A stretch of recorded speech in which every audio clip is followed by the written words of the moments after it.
Hello and welcome to Backchannel. My name is Liv Harrison, and this show is called Live Every Day. You guys, we're here for 2 hours from 8 to 10 Eastern, and that's all we're doing this Wednesday.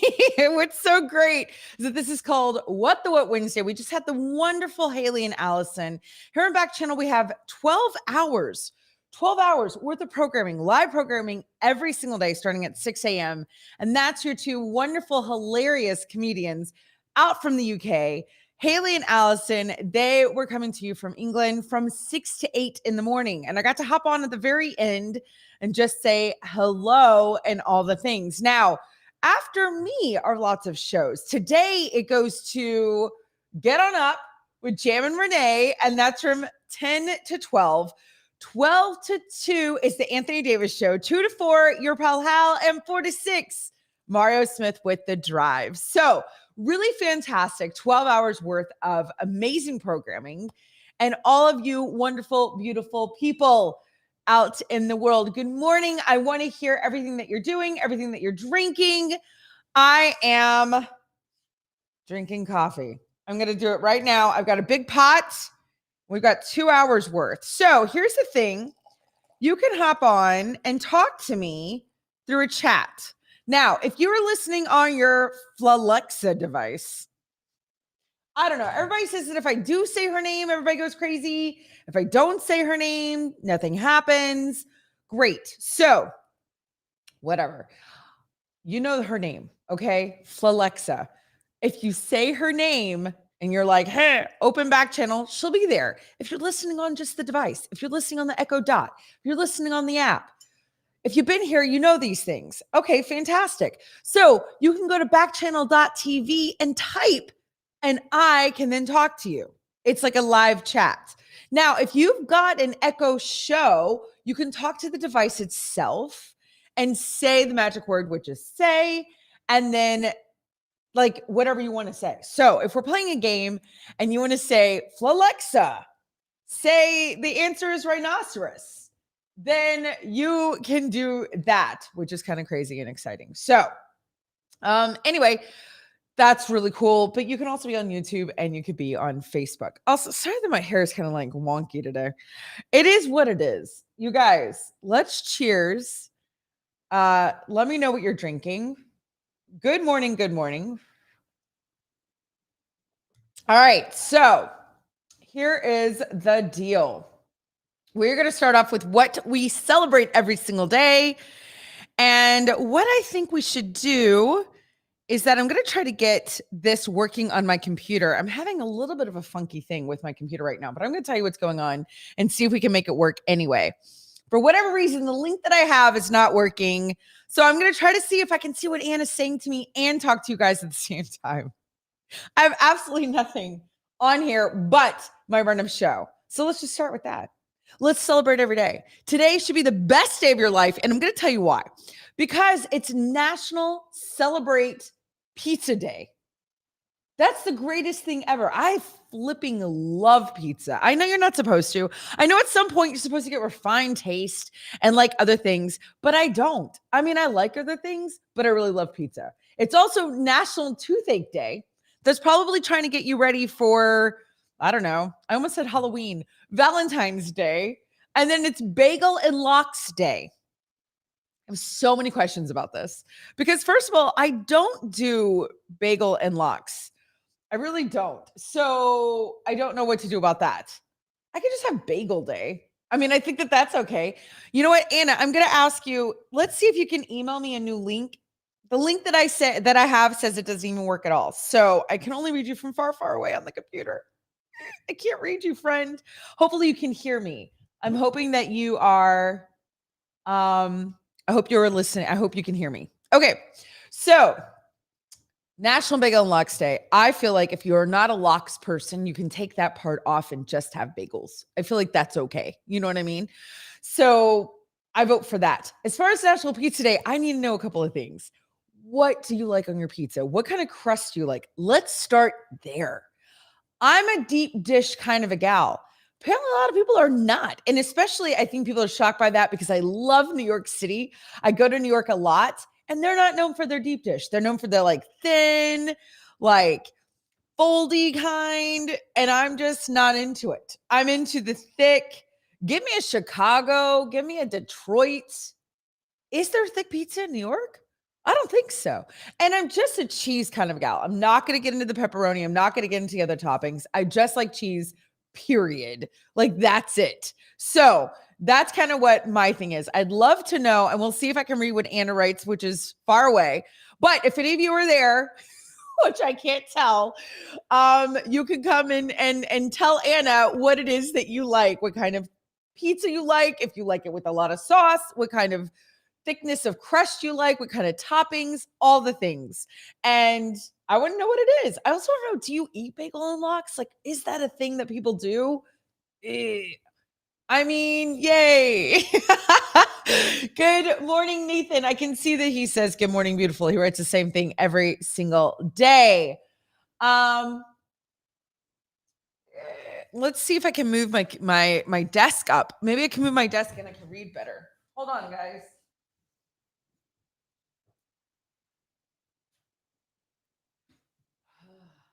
But I have no computer working today. None. So this is going to be an amazing 2 hours. It's going to be fun. Okay. And I just spilled coffee everywhere. All right. Steve says pizza. Grass Pedal says pizza. How is this not a national holiday, Nathan? I don't know. I really don't. I have no idea. Also, I feel like my light isn't working. You guys, today is just a hot mess of a day in this studio. Oh, I just spilled coffee everywhere. I really like, I really like the thick pizza. I got to say, I'm kind of a Pizza Hut fan, which I know is also not something that people want to talk about. Nobody wants to talk about Pizza Hut or Domino's or anything like that. So tell me this. I see that, Grass Pedal saying pizza, thumbs up, and Steve is just saying the word pizza. But what kind? I need to know more details, not just that you like it. My husband loves lots of sauce on his. Like he's super sauce heavy. And not only that, but he'll get like a tub of it and then just dip it the whole time. Now I'm from Texas. So what we kind of do is we dip it in ranch all the time, which is incredible. Okay, so Steve is saying deep dish is my style. Regular stuffed crust. Chicago. Did you ever go to? Yes.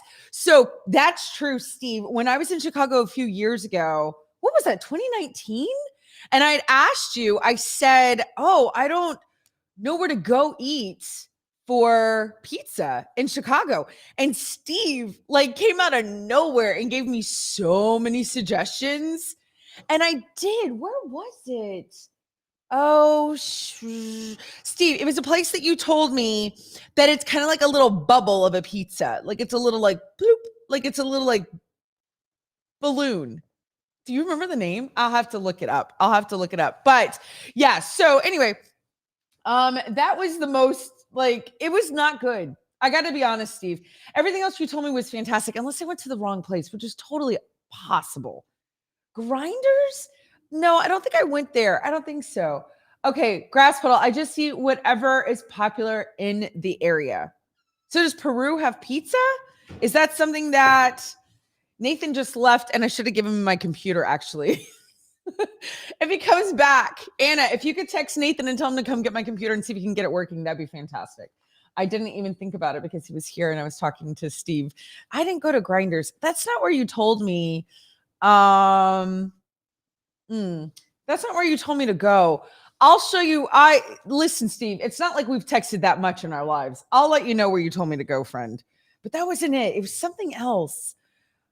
Oh, I didn't go to the wrong place. I didn't. I went to where you told me. I promise. I can't get. Sorry. Okay, Nathan, my computer is not working at all. So the Microsoft needs a thing. Okay, we'll see if we can get this fixed. Anyway. So happy National Pizza Day. The other thing, oh wait, pizza is everywhere. Peru has small. This is so far. I can't read. Pepperoni is okay. So pepperoni is mostly an American thing. So they don't do pepperoni in Peru. Is that really a thing? And Mindy, Nathan saves the day. We'll see. He's the least techie person in the world. My Microsoft computer is just not opening. It's like, you need a password. And I'm like, what are you talking about? For Microsoft? No, I don't know what that means. I don't. I've never had to put it in. Anyway, sorry. Okay, so brick oven. Okay, here's the thing. I need to know what you guys do for bagels because I'm not a bagel and lox person at all. And isn't the lox just the salmon? It's just the salmon, right? Like it's like bagel cream cheese lox. It's bagel cream cheese salmon. Why are we doing that? Like that doesn't make sense to me. Sheila says, good Chicago deep dish is amazing, but so is a good Brooklyn. I have yet to have good pizza in New York. Does anyone want me to say that? Doug likes Supreme. I don't know. Okay, I'm just saying, like, I haven't found any. I gotta be honest, to be really, really honest. Steve, I don't think you told me to go to Grinders. Okay, I'm just saying, if you are well known, let me say this. This goes to what Grass Puddle's saying, that there's pizza everywhere. If you're well known for something, I feel like the places that are well known for it should be known. Like I should know where to go in New York City. I go to New York all the time. I should know where to go in Chicago. I don't go that often, but I should know where to go. Like it should be like a known fact.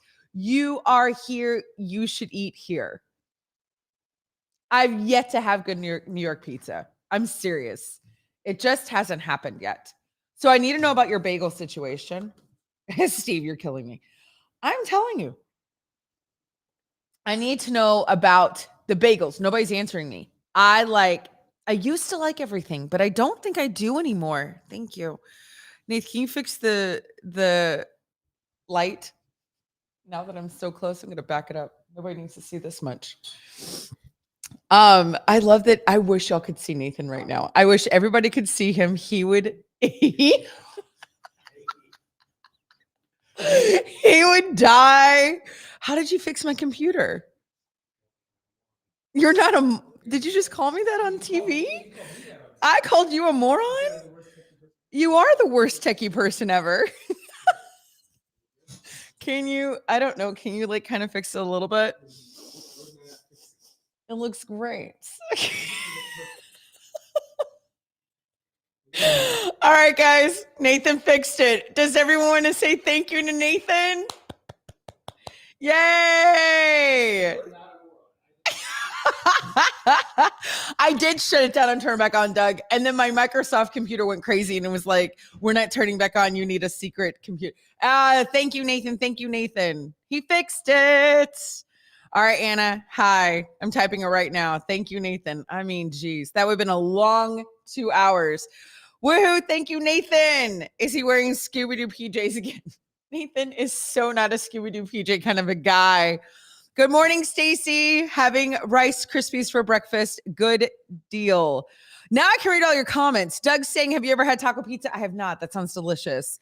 April had coffee and a Cliff chocolate peanut butter cereal bar. I love it. Good morning, April. All the things. Oh, there's so many of you here. You guys, thanks for putting up with me for that.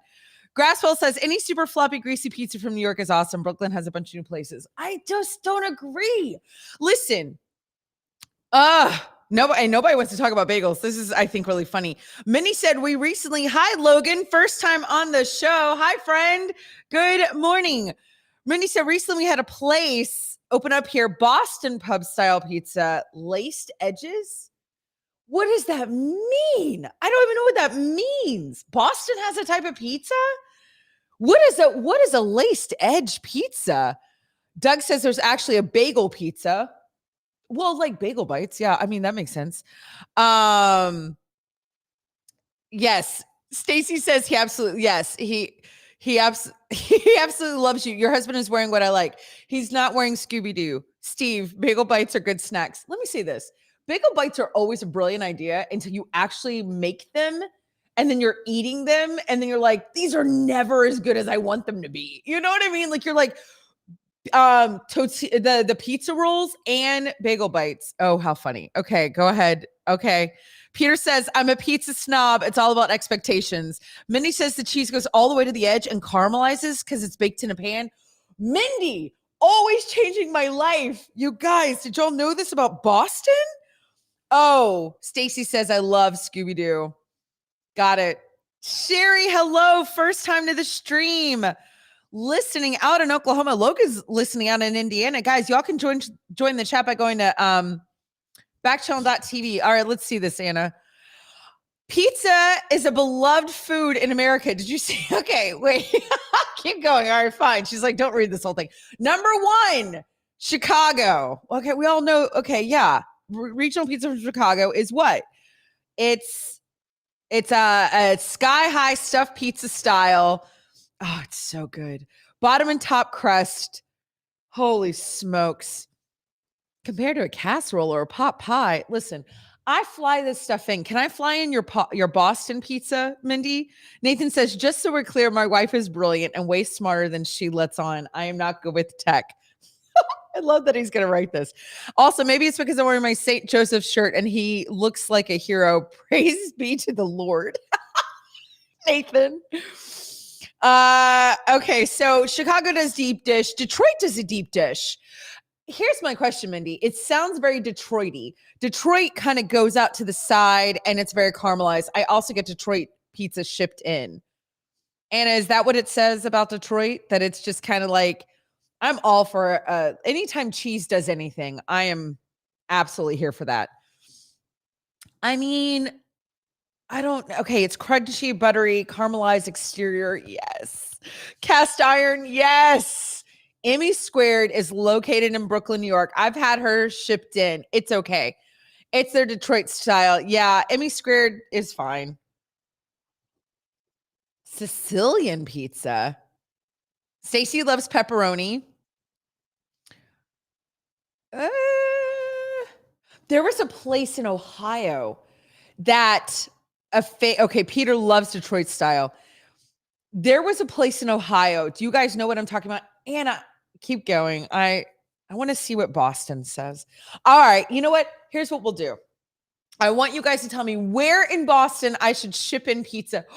I should do that for the show. We should have me eat Detroit, Chicago, and Boston blindfolded, and I should see if I can tell the difference. I'm not a New York pizza fan, I think.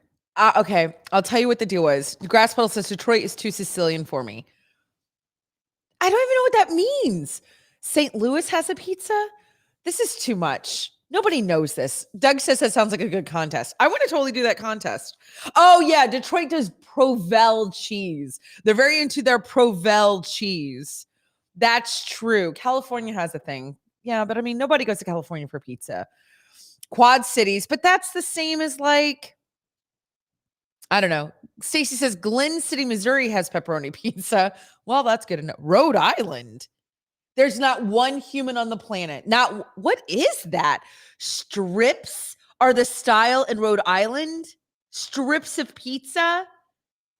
Not one person has ever said, I want Rhode Island pizza. That's not a thing. You guys, that's not a thing. Also, Colorado, don't even start. That's not a thing. Texas doesn't have a pizza either. Like, that's not a thing. Doug says I haven't had anything till I have taco pizza. Okay, Ohio Valley. Okay, Anna, I want to see if they list the name. So a very famous friend, well, it's my girlfriend's sister. Oh, we're just going fast. Okay, never mind. Roman. It's okay. Keep going. I'll have to find the other one.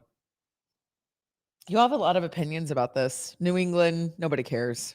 That's not a thing. I'm sorry, it's not a thing. Hi, April. DC. I'll be in DC next week. Ew, that looks awful. What? I'm not doing that. Jumbo slice in DC. Where do y'all want me to go? Should I go somewhere in DC? Anybody have any suggestions where I should eat in DC next week? I can film myself. It's ridiculous. They don't have pizza. You have New York. You have Chicago. You have Detroit. That's it. We're not going to talk about this. Nobody else has it. I'm sorry. I just made a decision. Sheila goes, you need to go to Lisa's. Lisa won't be in town whenever I'm there. I know. So sad. Alan, hello. Good morning. Okay, so anyway, enjoy National Pizza Day. I'm going to ship in some pizza. Guys, tell me where to get stuff from Boston if you want me to. Also, tell me where to go in DC for next week, and I'll go. Bagel Lock, say I'm not doing it. I do have some bagels in the freezer from New York. Maybe we'll have one of those. Anyway, so today is What the What Wednesday. It's February 9th. I don't know if you guys saw, but um uh we got our first gold medal, the United States. So that's exciting. You know, it's always a big deal whenever we get our first gold medal, and we finally did. So that's cool. And it was a woman. And I think she was a snowboarder. Anybody know? Steve keeps saying brick oven. I don't know what that means, Steve. Where do I get brick oven? I don't even know. He wants to keep talking about the pizza. I do want to say this, and then I will move on. I know. Anna's like, oh my gosh, stop talking about pizza. I was in New York City a lot last fall, and I'm about to be back there. I was there in October, and I flew my son out there. Okay, I've got a 19. Well, now he's 19. At the time, he was 18. He doesn't like me to talk about him. He's like, please don't let anyone know that I have a mother. Anyway, I flew him out to New York, and we're like the same in a lot of ways. It's like 1 a.m. I was like, do you want to go get pizza? And he was like, yeah. Hi, Darts. Good morning. And so we went out at 1 a.m. to go get pizza. We went to Ray's. Is that like the thing? Like Ray's, right? There's like 1,000 of those. Is that what it is? Nathan will have to chime in. And the intern for Saturday Night Live walked in to Ray's Pizza. I'm pretty sure it's Ray's. Please, somebody tell me if that sounds right. Okay, there is. Okay. So she went and got like 20, 25 pizzas. It was a Saturday, or it had been a Saturday. So I guess it was now Sunday morning. And it is Ray's. Okay. And so my son and I were like, oh, that's the girl from Saturday Night Live. We were like, oh, yes, grass puddle, famous Ray's. And we were like, oh my gosh. Like, I was like trying to act really cool. And I was like trying to think of things and being like, here's my card, you know, like in case you guys need a backup, you know, like whatever. We were so excited. We ordered so much Ray's pizza. We went back to our hotel and we ate till 4 a.m. It was awful. Hello, AJ and Logan, first time on the stream. Hi. Let me see if I can get this to be a little bit better. Charlie, first time. Oh, Lewis also is new out in Louisiana. Hi, tell me where. I'm originally from Louisiana. I get so excited. AJ's listening out in Georgia. Logan is watching out in Indiana. And Charlie, I don't know where you're listening, but good morning and welcome. April says Rhode Island pizza is a thing. Guys, no one knows that. I've never heard anyone say that. Rhode Island strip pizza. I don't think we're allowed to say that. All right, Steve's going to take me for a brick oven. How fun would this be? Steve and I go eat brick oven pizza together here in Houston, and we film it. Okay, Steve? And we'll put it on the show. Logan says, I've never been to Rhode Island. See, Logan says that is not where I get my pizza. No one does it. Even people in Rhode Island, they do not know that. There's no way that they know that. Hello, Barbara. Good morning. First time watching out in New Jersey. Hi. Hello. Stacey says we have a Mr. Jim's. I'll ship you a nice pepperoni pizza from there. Peter says, remember the experience, more than 3 days of heartburn after worth it. Okay. I did not know we were going to have such a heated conversation about pizza. Oh my gosh, Anna. Well, happy National Pizza Day, everybody. You have an excuse to do all the things that you want to do, but let's play a game. Can we do that? Can we play a game? You guys are all revved up. Good morning, Max. Good morning. Sheila says, I'm in New Jersey now. I mean, I'm in Florida now. I have no idea if they have good pizza. They don't. Logan says, I go to Little Caesars. Well, there you go. You guys really want to talk about this, but you know what we're going to do? We're going to move on. We're going to move on and we're going to play What's the What? Abnormal Animals. Okay. We're going to play this game. It's going to be fantastic. You're going to love it. And you can keep talking about pizza, you guys. I had no idea so much was in there. Y'all really want to. All right. How many teeth does an aardvark have? Keep talking about pizza. It's fine. Grasspuddle says Florida does not have good pizza. So I'm sorry, Sheila. That does stink for you. Little Caesars is the best. Oh, Peter. Oh, for the love. Oh, Logan says 0. How many teeth does an aardvark have? Logan says 0. You guys, if you are listening, you can go to backchannel.tv and type in there. If you're on your YouTube or your Facebook, you can type where the chat is. If you have an Echo Show, you can talk to the device. Your magic word is say. So you could say, Alexa, say 45 teeth, and it'll write. Mindy says 88 like a piano.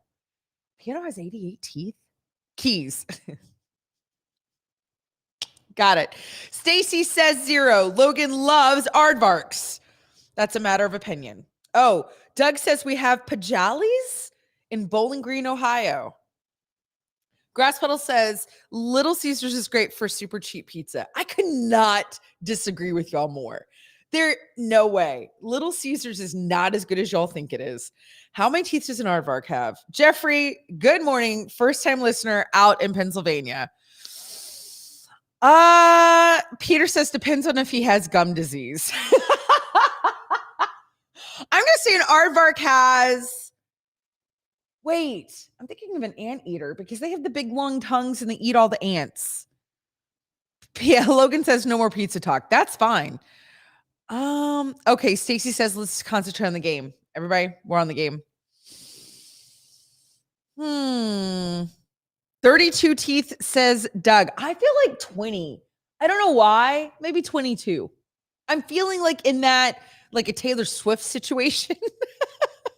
Arthur is an aardvark. That's true. Okay, and now they're all saying things about pizza. Would an aardvark eat pizza? Aardvarks are like anteaters. They do have long tongues. Thank you, Logan. Mindy said Arthur had a lot of teeth. Really? April said that her Palexa told her 10 teeth. Stacy says the reason I say 0 teeth is because an aardvark has a tongue and act like vacuum cleaners. Peter says we better not have any pizza questions. These are animal questions, Peter. Hello, Melissa. Welcome. First time watcher out in Tennessee. Good morning. We're playing a game. I don't know. How many teeth does an aardvark have? 18. That's my final answer. I don't know where that came from. None.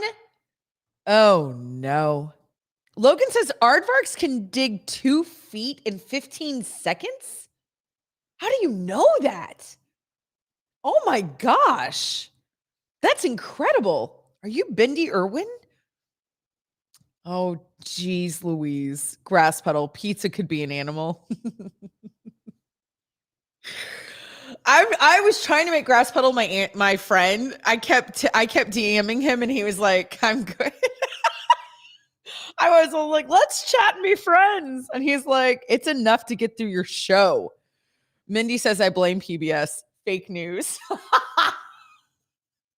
Arthur has teeth. They lied. Logan loves aardvarks. Got it. How do you tell the age of a horse, you guys? I feel like it's with their teeth. I feel like now we already know the answer. I feel like that set us up, right? How do you tell the age of a horse? Isn't it by looking at their teeth? Isn't that like a thing?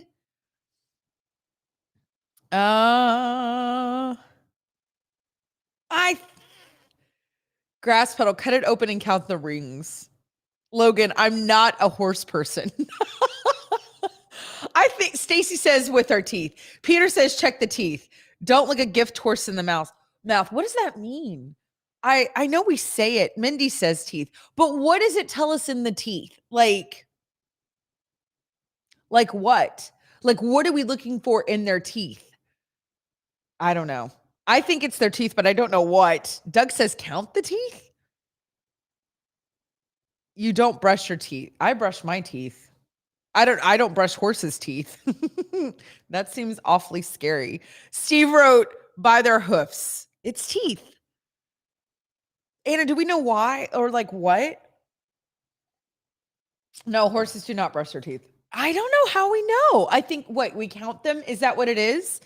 Oh, that makes sense, Doug. I see what you're saying. So like if it's a little tiny horse, it's going to only have like 2 teeth. But by the time he gets really super big, he'll have like lots of teeth. Stacy says we have to look for feelings and other things that their teeth goes through. Okay. Logan, because their teeth are always dirty. Well, yeah, it's a horse. I mean, that makes sense. Peter, don't judge the quality of the gift, just accept it. Well, no, I understand the don't judge the gift, but how did that come from a horse? Like, what is the origin story, Peter? The origin story of that cliche or whatever it is.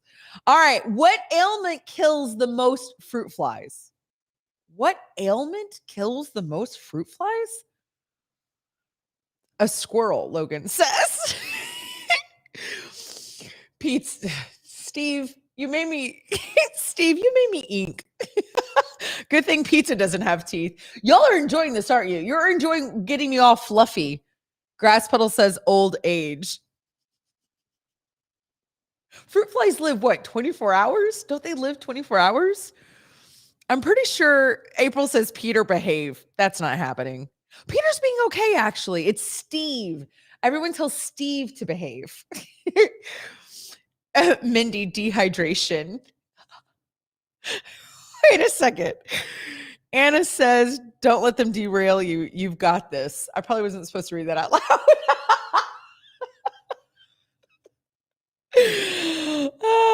Logan says your dog. What ailment kills the most fruit flies? Y'all are in a silly mood today. Steve, bad breath. I mean, that could be true. That could be very true. Logan, your mom. April, horse's teeth. You guys are funny. Oh my gosh, Peter, dehydration. All right, listen. What ailment kills the most fruit flies? Time? They're going to die in 24 hours. Stacy says poison. In my house, it's vinegar. Constipation? Wait a second. That is not true. A fruit fly cannot get constipated. What is it going to be filled with? That's not true. Grass Puddle, who is the coroner for these fruit flies? This is ridiculous. That's not true. Is that true? Constipation? That doesn't even make sense. Oh, okay. Mindy says constipation, dehydration have got to be related. Great. We'll give it to all the dehydration people. I vote sure. That's weird. Stacy, there's no way these little fruit flies are filled with something. What can they be filled with? Maybe they don't have a digestive system.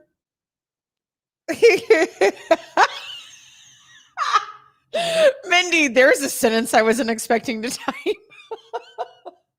Wait, but that's true. You do get constipated if you're not hydrated, right? Isn't that a problem? I feel like. Anna says everything has to poop. There's no way. That doesn't even make sense. Stacy says digested fruit. All right, this is hilarious. A crossbreed between a zebra and a donkey is called a what? It's April just put Steve in detention. Logan said a zonkey. A crossbreed between a zebra and a donkey. Mindy said a Z-donk. Wait, is that true? Is this really real? It's true? I'm laughing because I think y'all are kidding. Carl. Grass Puddle says Z-bonk. Wait, is this real? Oh my gosh. Logan, are you a zoologist? Peter says a monstrosity. Mindy says there's one down the street. It's called a Z-donk. Maddie, good morning. Welcome. First time listener. Hi. Logan says I've seen one. They had them at the zoo, Nathan says. Okay, I thought y'all were kidding. Steve, this conversation has gone down the toilet. That's what I will say. All right, apparently it's a Z-donk. Logan runs a petting zoo. Mindy has heard it called a zonkey, but a Z-donk is more popular here. Oh my gosh, you guys were right. It's a zonkey. Grass Puddle, I can't read that. That is, you have a picture, Anna? Okay, let's see it. This is a baby zonkey? They can't breed. No kidding.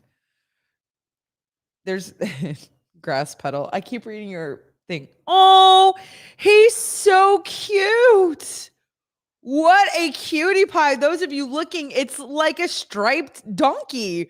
He's got big donkey ears and he's got the stripes and he's got a fuzzy back. Oh my gosh, he's so fuzzy. What a cutie pie. Oh, what a cutie. Mindy, is your zonkey so cute? I can't believe that's a word. Oh my gosh. That is the cutest thing ever. What a pumpkin. I love him. He's so sweet. God, you guys, I'm already on my more cup of coffee. That's not even a word. What is that? What does that mean, Peter? If the mom's a donkey or if the dad's the donkey or if the mom's the zebra or the dad's the zebra? What does that mean? That's a baby cuter than my neighbor. He was so cute and fuzzy. Oh my gosh, what a cutie pie. Well, just think of a donkey, you guys, with stripes. That's what a donkey is. He's really cute. Aw, I love it, Stacy. When you go to the zoo, you have someone hold your hand so you can see the animals. Let me ask this. What's everybody's favorite animal, actually? Mine might be that zonkey. No, for real. What is everybody's favorite animal? I have to think about it. All right. While you're thinking of that, we have some pretty crazy animal stories because today is What the What Wednesday. And apparently we want to break from the Olympics, the Super Bowl. Hey, the Texans have a new head coach. Nobody cares. I do. I live in Houston. Mindy's favorite animal is a baby goat. But here's the thing. I don't know if you guys have heard about this. Anna, do you have my crocodile thing? She's like, I don't know why you want to read that article so badly. Eli, good morning. Doug's favorite animal is an elephant. Oh, hold on to your head. Stacy says hold on to her head whenever she goes see animals. I don't know. I really like chimpanzees, which is great because we have an article on chimpanzees. Anna's going to bring up either the chimpanzee or article or the crocodile one. Both are fascinating. But here's the thing. Here's what's so fun about this whole What the What Wednesday is that we get to take time and read stuff that isn't depressing, isn't about the virus, isn't about Russia, isn't about China, isn't about the Olympics.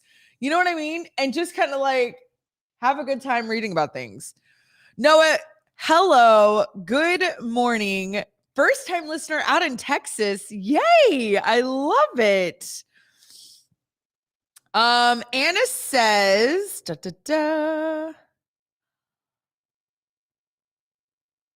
let's see. I thought you were going to write what you are. Okay. Do you have the article? Sorry. I know it's kind of taking a little bit. I do want to tell you guys this, and this is kind of funny. Last night, Steve, gorilla eating pizza for the love of everything. Last night, I went to a Galentine's, which I've never done before, and I don't recommend it. This has zero to do with animals as we're pulling up an article, but I can't. Like, it's just too girly for me. A Galentine started from, who was it? Was it Liz Lemon? No, it was Leslie. What was it? Was it from Parks and Rec? I think it was Parks and Rec. Leslie, what's her face? Right? Isn't that how Galentine started? And so now, okay. Let's see. What is Anna saying? Leslie, nope. Thank you. Instead of like when people don't have like a Valentine, girls get together and they like hang out and they're like, oh, it's Galentine's and we love each other and we're girls. So last night here in Northwest Houston, they had a Galentine's party. They wanted to have like 30, 40 girls. Over 250 women showed up last night. My girlfriend and I walk in the door and we were like, it was so many women, like so many women. And it was too much for me. I am not a gal's gal. Like I am much more of a guy's gal. And so when I walked in, I was like, like it was just a lot of pink, a lot of fluff. Annie, you could throw up the article anytime. In case she's like, what are you doing? Yeah, friend, anytime. I'm just buying time while you're getting an article. Okay. Anyway, so here we go. Chimpanzees found treating wounds with insects, furthering the debate about animal empathy. While I'm reading about this, tell me about your worst Valentines. I want to hear about that. All right. So you guys, this is coming out of USA Today. This is what. This is crazy. And this is why I love chimpanzees. Those of you who are around my age, but there's a few of you. Do you remember the movie Project X? Does anybody remember that? I know Steve will. I know Mindy will. Do you remember Project X, or do you remember Coco, the animal that could, the gorilla that could like do sign language?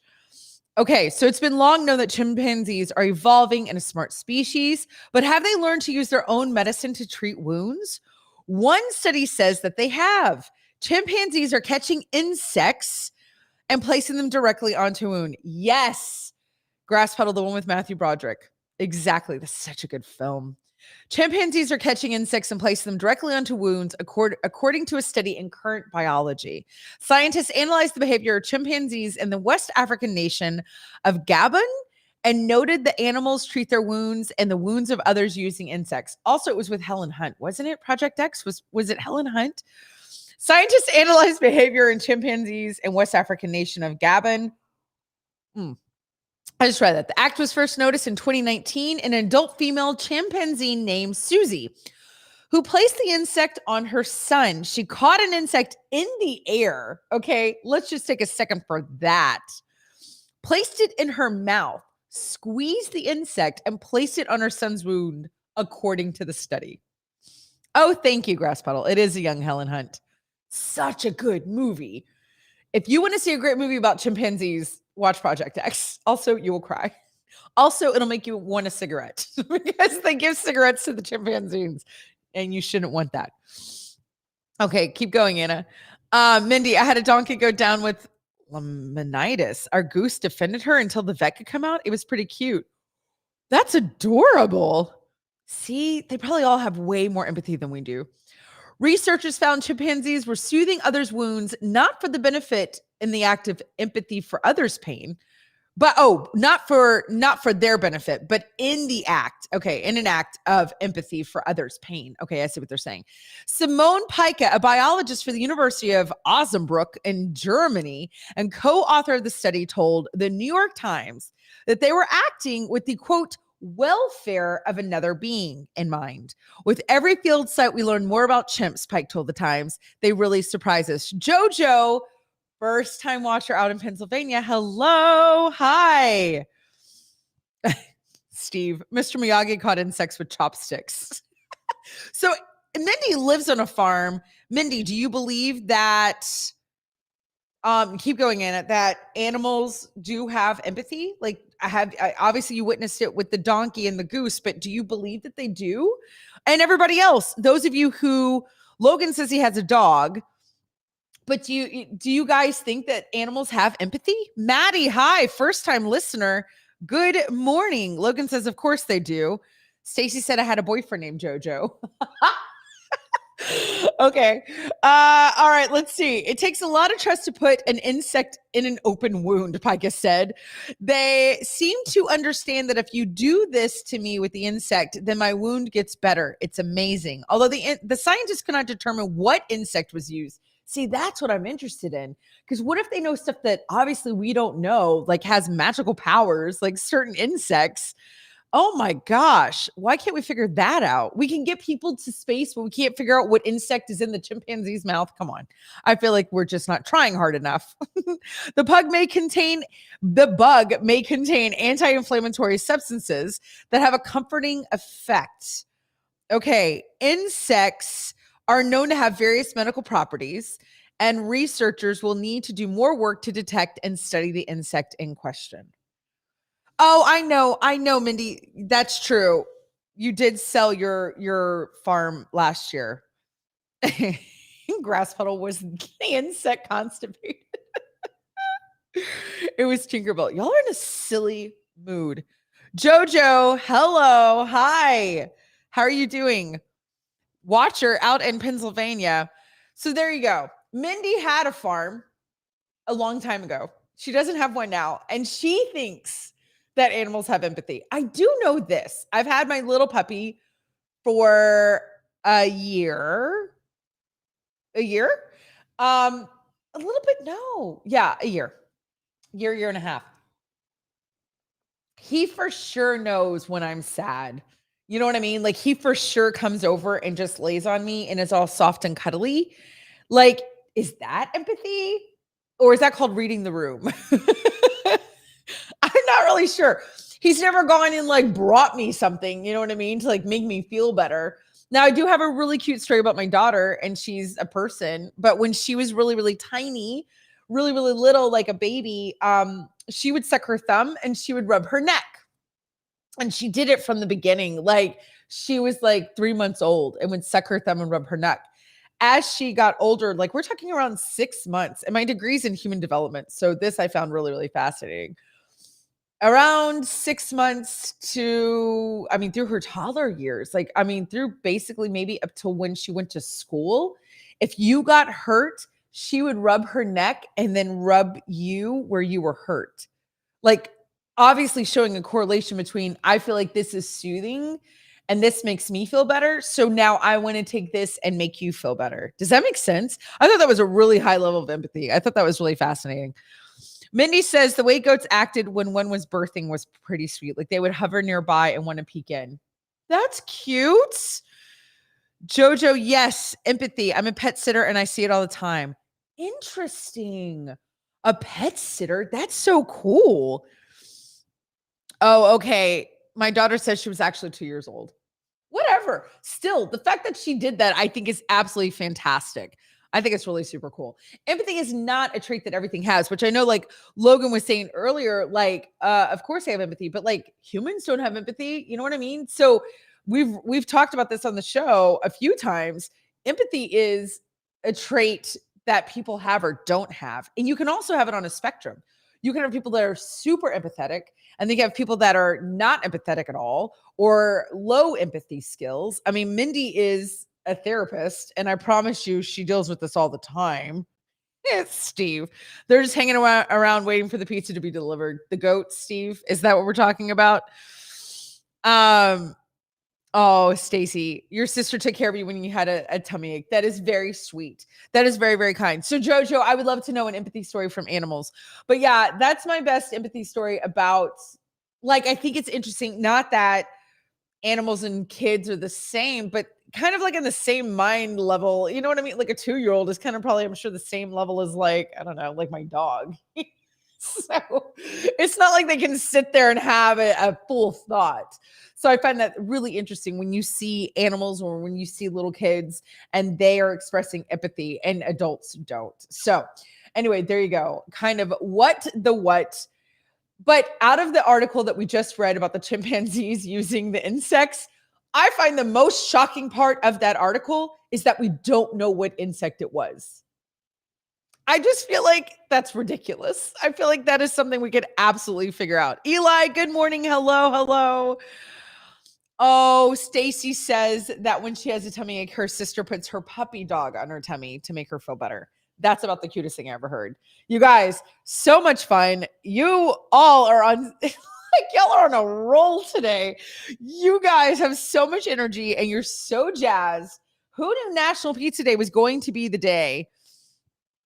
Grass Puddle saying trees can show empathy, animals sure can. Wait, is that true? That's not true. Trees can't show empathy. Come on. Oh, good, Anna. All right. I want to read one more animal article to you guys. This is crazy. I'm ready for it, Anna. Whenever you're ready to bring it up, Grass Puddle, you got to tell me about the tree thing. I've never heard that before.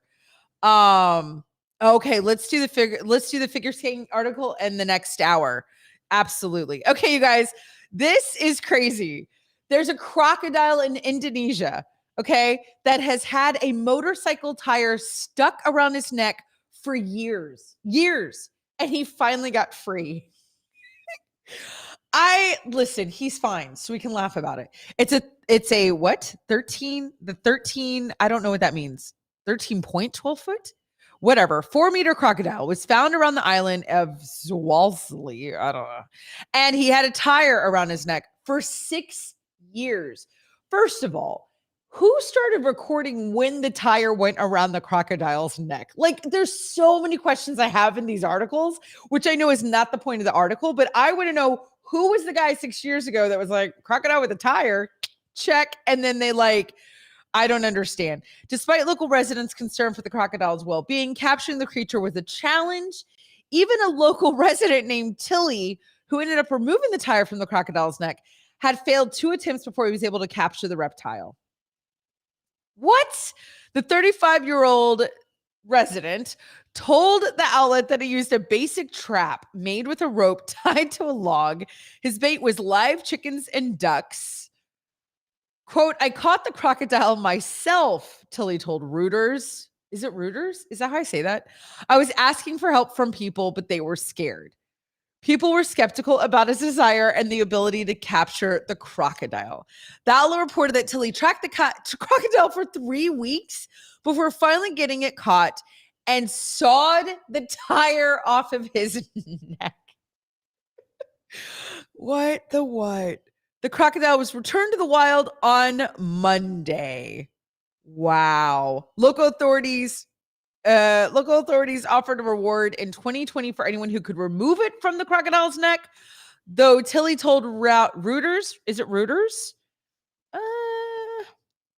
That wasn't what motivated for the pursuit of the crocodile. He goes, I can't stand to see animals hurt, even snakes. I will help. That's very sweet. I just have so many questions. Oh, wow. Those of you looking, if you have a device that you can look at, they wrapped like a flannel blanket. Like you're seeing a crocodile and he's got lots of ropes around him. Okay, so think of a huge crocodile. And then he's wrapped with like red rope and then like a flannel blanket, or maybe he was chopping wood. Like a flannel shirt. I don't know what's going on. Reuters. It's pronounced Reuters. Really? Nathan says Reuters. I don't know if that's true. Anyway, obviously they're not going to be calling for me to like work with them. That's crazy. Oh, that's a huge crocodile. I feel like we have people in the United States we could have flown over there and caught the crocodile like in 2 seconds. There's a place right here where I live, in between Texas and Louisiana, and it's a huge crocodile farm. Huge. It's right off of I-10. Anna, I should do a Wendy sketch about it because it is incredible. And they have a huge, massive crocodile that like you can walk through. Like it's not a real one. And it is a crocodile farm. And listen, the guys there are hardcore. All they do is catch the crocodiles while you're there. They sit on them. They show you their mouths. And the whole time, the entire time, these guys are like, and these, they got these big accents and they're like, listen, one day I'm going to get killed from this thing. And I'm like, what are we doing? Like, why? What are you doing? And they're okay with that. Like, they're like at peace that they're going to get killed by this crocodile. There's hundreds of them. So when I don't know which hurricane it was. There was a hurricane that hit us, which happens all the time. They got loose. These crocodiles got loose and they had to go track them all down. Horrifying. Okay, that's all I wanted to say about that. Yeah, they seriously have a crocodile farm. I've got to send footage. These people, and listen, they are serious about it. Surely Steve's been. It's on I-10. Mindy's been. Okay, Grassfiddle says trees share food and resources with other trees that are starving or sick. They can also trade between different species. That's fascinating. I did not know. Oh, Nathan says alligator's not crocodile. What's the difference? I don't know. I don't know the difference between a crocodile and an alligator. I'm not sure. Anyway, you guys, we are at the top of the hour almost. Oh, hello, Phoebus. Good morning. Where are you listening from? Let's see if I can get this to work. I can't tell. It just has that you're listening. Anyway, good morning. Hello. Somebody tell me the difference between alligators and crocodiles. Good morning, Max. Hello. Welcome, you guys. We are at the top of the hour. It's about to be 9 o'clock on the East Coast. It's going to be 8 o'clock here in Houston. You have one more hour of Live Every Day. Today is What the What Wednesday. We're halfway through the week. You're listening to Backchannel. This is the only place that you can listen, watch, and chat with live hosts for 12 hours every single day. That's kind of crazy.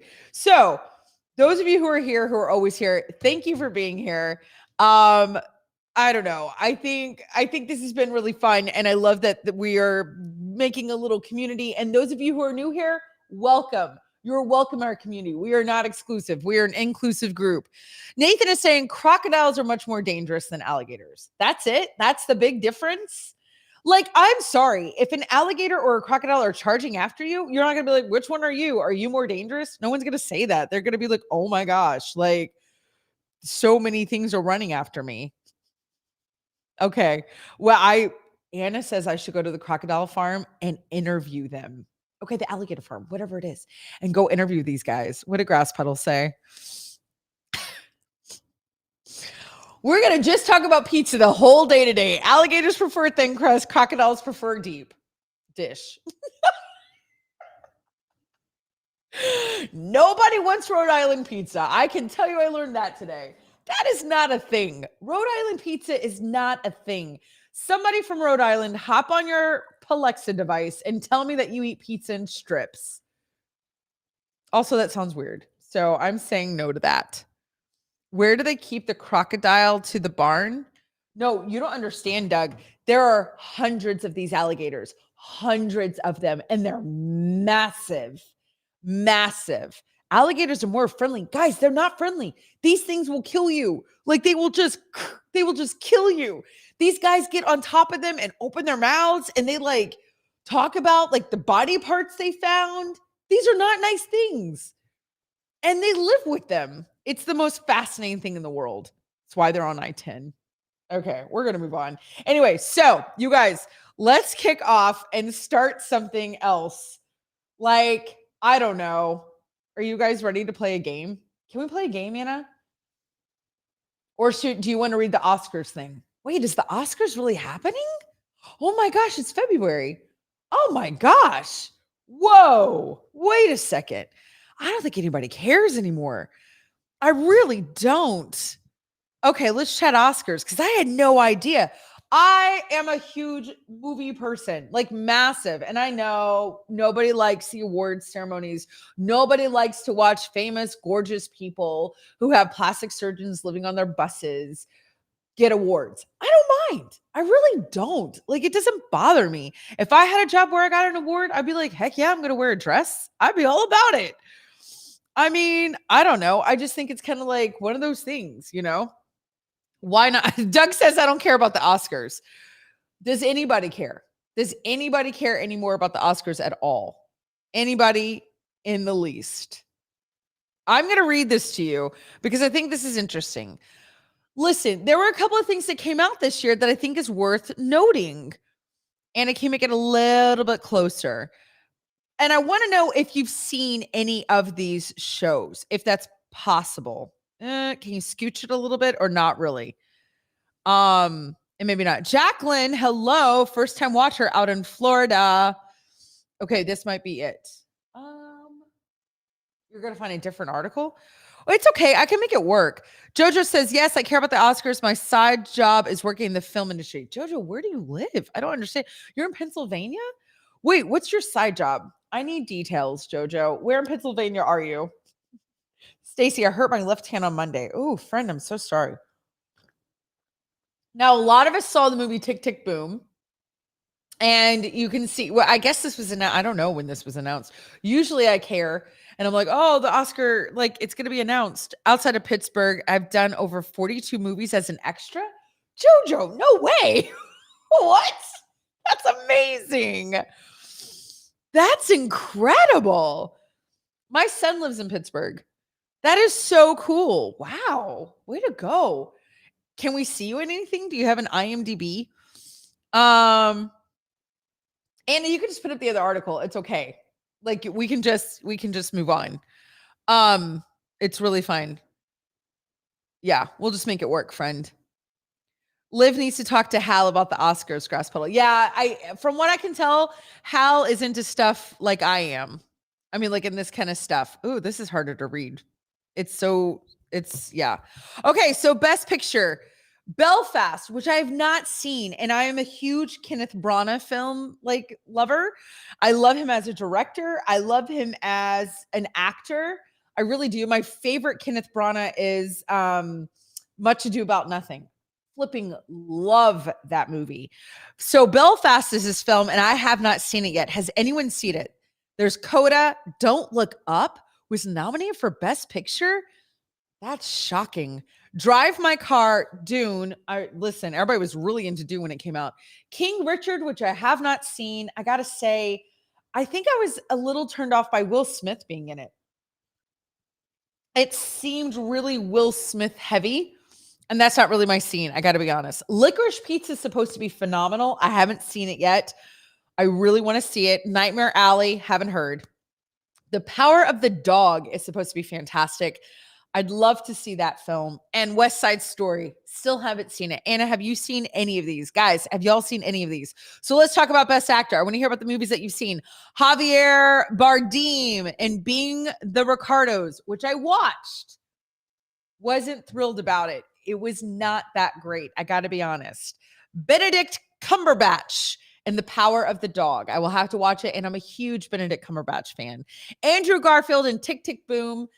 I got to give that movie a second try. Didn't really love it the first time, and he didn't really win me over, so I need to watch it again. Will Smith and King Richard. I don't know if I can do it.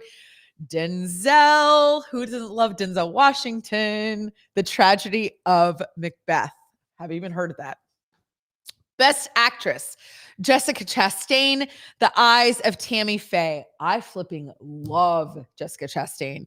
Olivia Colman in The Lost Daughter. I watched The Lost Daughter. Not my thing. Penelope Cruz in Parallel Mothers. No, I don't know. Nicole Kidman in Being the Ricardos. Could not disagree more. Nicole Kidman in Being in the Ricardos. I thought she actually was awful as Lucy. As I Love Lucy, Lucy. I was so not into her role of that. Kristen Stewart in Spencer. She was good as Lady Di, but not memorable. And I definitely didn't like the film. I don't really think the film had a point. I really don't. I was really disappointed. Best Supporting Actor. Oh, I don't know how to say this name. Saron Hines in Belfast. Troy Kotzer in Coda. Jesse Plemons in The Power of the Dog. J.K. Simmons in Being the Ricardos. I could maybe see that. Cody Smith-McPhee in The Power of the Dog. I got to watch The Power of the Dog. Best Supporting Actress. Jessie Buckley in The Lost Daughter. Didn't like that film. Ariana DeBose in West Side Story. Judi Dench in Belfast. Kirsten Dunst. Now I heard people are talking about Kirsten and The Power of the Dog, and I don't know how to say her name. Anjanae Elias and King Richard. I want to see Best Director. Okay, so Mindy, Power of the Dog. Is it scary? Is it grotesque? What is it? Is it I've been scared about Power of the Dog because I didn't know if it was going to be graphic, and I don't know why I thought that. So let me know. Best Director, Kenneth Branagh in Belfast, of course. I cannot say this name. Oh, geez. Rusuke Hamaguchi for Drive My Car, Paul Thomas Anderson and Licorice Pizza, Jane Campion and The Power of the Dog, which she's brilliant. Steve Spielberg, West Side Story. I mean, these are some really incredible actors. There's a twist, but is it graphic, like violence or the other kind? I don't want to see anything like crazy. You know what I mean? Best Adapted Screenplay. Oh, God, I still love the Oscars. Coda, Drive My Car, Dune, The Lost Daughter, Power of the Dog. Best Original Screenplay, Belfast, Don't Look Up. That I can appreciate.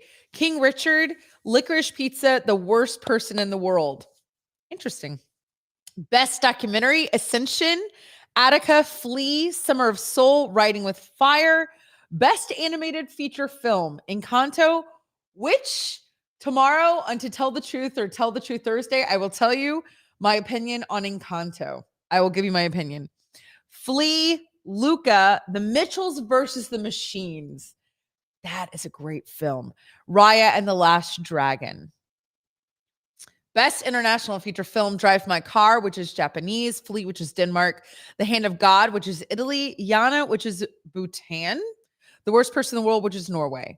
Best Cinematography, Dune, Nightmare Alley, The Power of the Dog, The Tragedy of Macbeth, West Side Story. Best Film Editing, Don't Look Up, Dune, King Richard, Power of the Dog, Tick Tick Boom. Best Music, Original Score. Now, if you've been watching, you're going to know this about me. My absolute favorite type of music is like soundtrack. Not kidding. I could do that all day. Don't Look Up, Dune, Encanto, Parallel Mothers, Power of the Dog. Best Music, Original Song. Now, I think people are mad about the whole Bruno thing, right? Is this, you've got Be Alive, which is from King Richard, from Beyonce. Dos something, I can't say that. Encanto, which is Lin-Manuel Miranda. Down to Joy, Belfast, Van Morrison. No Time to Die, which is from No Time to Die, Billie Eilish. And Phineas, which is her brother. He writes everything, actually. Somehow You Do, Four Good Days by Diane Warren. God, Diane Warren. When has she not won? Come on. All right. Mindy says that Power of the Dog is not scary. It is heavy, though. Best production design, Dune. I agree with that. Not Nightmare Alley. I don't know. Power, The Tragedy of Macbeth, and West Side Story. Best costume design, which I always think is fun. Cruella, Cyrano, Dune, Nightmare Alley, and West Side Story. I bet West Side Story wins. Best makeup and hairstyling, Coming to America, Cruella, Dune, The Eyes of Tammy Faye, House of Gucci, which I just watched yesterday. I just watched House of Gucci yesterday, which that is interesting that Gaga didn't get nominated. I find that really fascinating. Did she not? We didn't say her name, right? Best sound is Belfast, Dune, No Time to Die, Power of the Dog, West Side Story. Best visual effects, y'all, Dune's going to win that one. Come on. Dune, Free Guy, No Time to Die, Shanghai, and The Legend of the Ten Rings. Spider-Man, No Way Home. All right. I'll read this last one. Best live action short film, a la something. Take and Run, The Dress, The Long Goodbye, On My Mind, Please Hold. Wait, one more. Best animated short. Let me see best animated short. Affairs of the Art, Bestia, Box Ballet, Robin, and The Windshield Wiper. All right. We'll stop there. Jeez, it was announced yesterday. Power of the Dog is leading with 12 nominations. Anna says, I got to rewatch Tick Tick Boom. Oh, sorry, Karen. Okay, let's see. Mitchell's versus the Machines was fantastic. They ripped Gaga a new one about her performance. I like Gaga as an actress. I got to be honest. I think she's fantastic. Adam Driver was interesting in the Gucci film. Did anybody watch House of Gucci at all? Stacy says, I can't watch those type of movies. I had to take care of my babies. Stacy, what babies do you take care of? Steven Spielberg stars in a bunch of different shows. Well, he's a director. Anyway, let's see. What is that, Anna? Wait, I can't tell what we're doing. Behold the Twilight of Man. I don't know what that is. What is that? Oh, Disney Plus has a huge Oscar section now. Oh, it's the Furbies from the Mitchells versus the Machines. Oh, sorry. I was thinking of House of Gucci. I'm so sorry. I was like, I don't know what you're talking about. Got it. Yeah, I forgot about the Furbies. Anyway, House of Gucci, I do not recommend. I really don't. I mean, the story is interesting. And I've got to say, Ridley Scott directed it, which a lot of people love Ridley Scott as a director. But here's my big beef about this film. Besides, there were so many things about this movie that were difficult. I thought Gaga was fantastic. I thought the costumes were amazing. You know, I mean, it's Gucci. Everything they wore was amazing. But here's my big problem. And you guys, this is no one's going to like my answer. Also, same with the movie. Anna, what's the movie I don't like with Matthew McConaughey and he's in space and he pushes the things out of the wall? What is the name of that movie? Interstellar. The ending of that film ruins it for me. I check out. Cheatin', hello. Hi. Good morning. First time watcher out in New Jersey.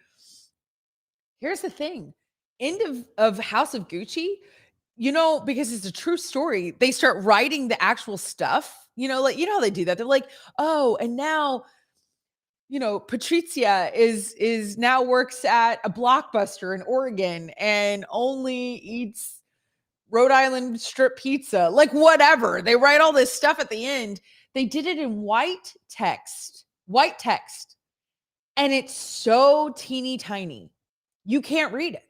And I'm like, Ridley Scott, you are not a new time director. Like, you are not a brand new baby director. You've done this. Like, you've been here. You went to school. I don't know. You made lots of films. What are we doing? Hi, Cheaton. Hi. Good morning. Thanks for saying hello, friend.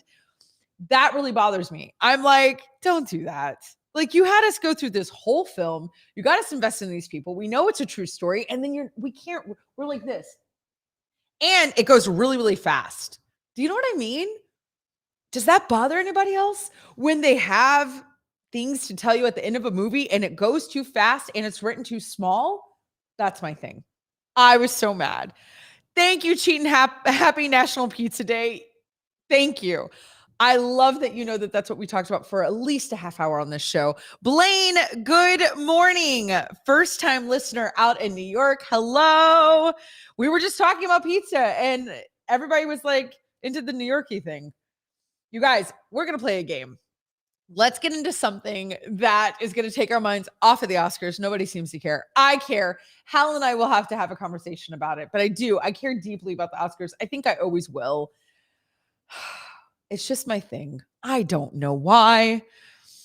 Okay, let's do it. This is called What the What Trivia, and it's random. There are no answers for this. You guys, this is just your guess. Let's see if you know. Steve says it's called the credits, not what they're doing now. But this wasn't the credits, Steve. This is like the information about the show. Bye, Stacy. Have a great day. What was Walt Disney afraid of? Anybody know? What was Walt Disney afraid of? This is true. And those of you who are big Disney fans I don't think anybody here is a big Disney fan. But it's kind of a known thing in his whatever. Mindy says alligators. Nathan says the Oscars is like my Super Bowl. That's my husband. He's not wrong. Like, my dream is to have an Oscar party every single year. I now have the house for it. My house is perfect for an Oscar party, but I want to go all out. Like, here's my dream as you guys are answering. What was Walt Disney afraid of? Don't say pizza, grass puddle. That'd be funny.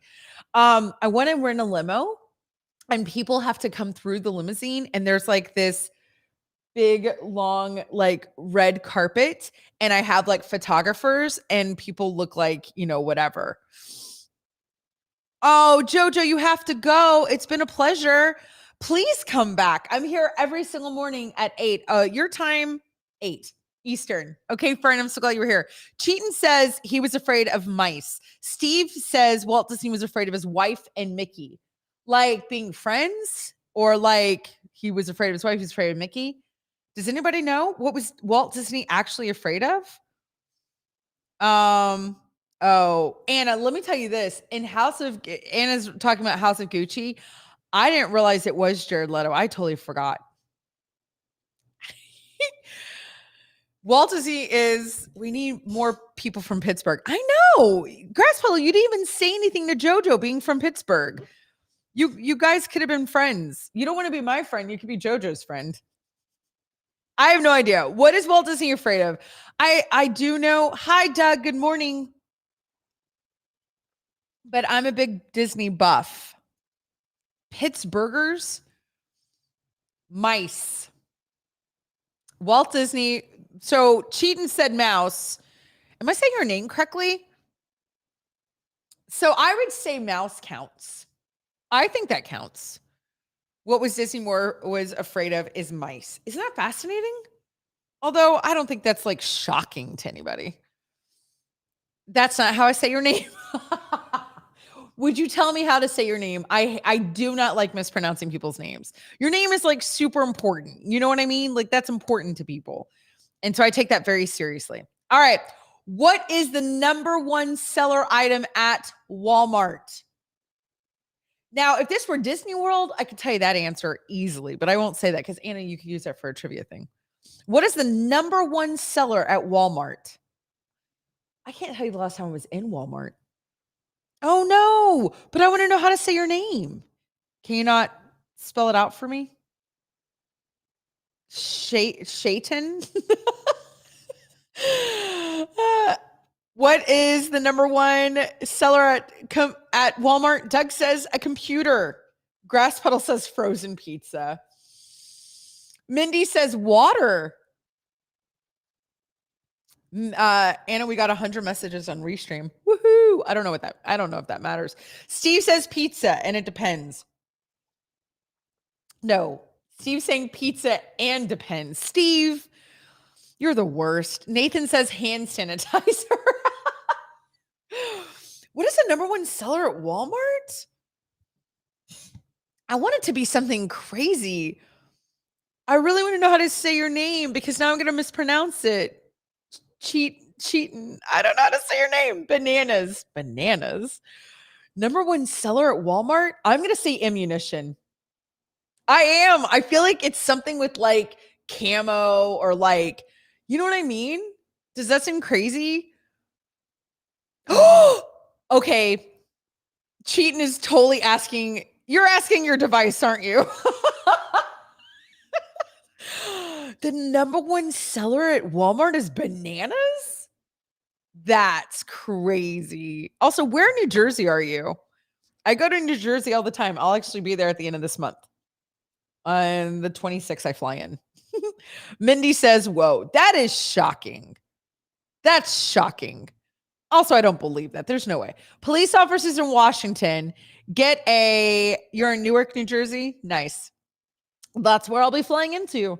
Police officers in Washington get a half-hour class about what? Police officers in Washington get a half-hour class about what? Washington, D.C., Washington State. What are we saying? Minnie said that for Walmart, she was thinking it's Shayton. Is that how I say your name? Shaytan? You're like, please don't say Shayton. Shaytan. Is that correct? Mindy said I was thinking pharmacy, textiles, but bananas. Wow, I find that really shocking. How many bananas are at Walmart? It is Shaytan? Oh, hi. Well, thank you. How does Nathan know how to say your name? That's shocking. Police officers in Washington get a half-hour class about rain.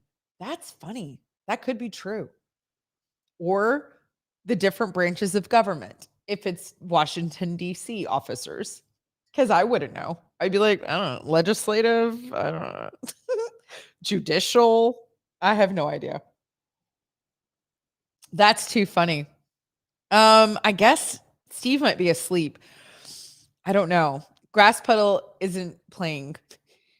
Peter went away. Okay, we'll go with rain. Anna, how are we doing? Police officers in Washington get a half-hour class about sitting down? Steve, have you heard this before? Do you guys make fun of these guys? Because I feel like you should. They get a half-hour class on sitting down. Shayton says America. Bears. Okay, obviously this is wrong. Yeah, Doug, I thought you would know. Steve, tree huggers. That's crazy. That makes no sense. Okay. Anyway. I'm heating up my water. Is there another one, Anna? On average, what is the thing that Americans do 22 times in a day? Americans? Grass Puddle, that's 99% of their job. You are still here. Yay. 99% of their job is sitting down. Wait a second. On average, what is the thing that Americans do 22 times in a day? Mindy says yawn. Adriana, hello. First time listener in North Carolina. Shayton says sitting down seriously. I don't know.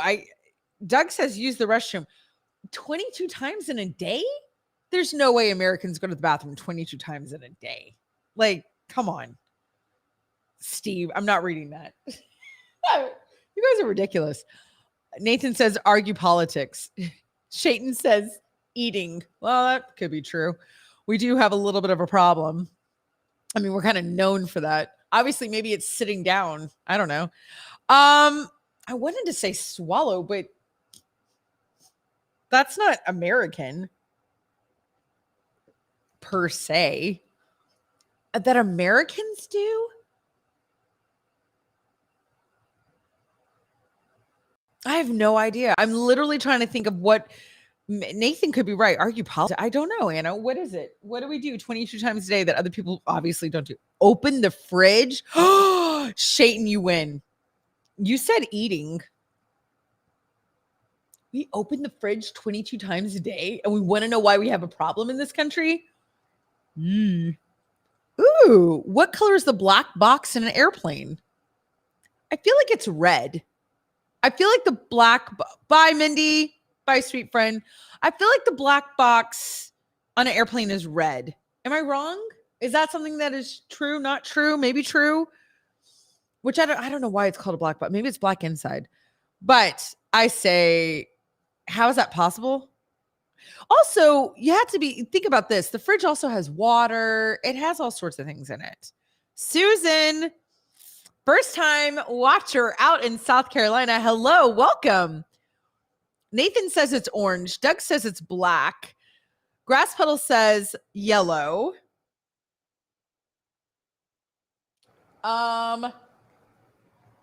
I think it's red.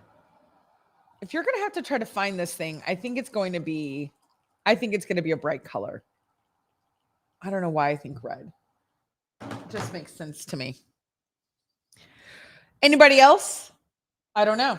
Anna, what is it? What color is it? The black box. If it's black, Peter would be so mad right now. Orange.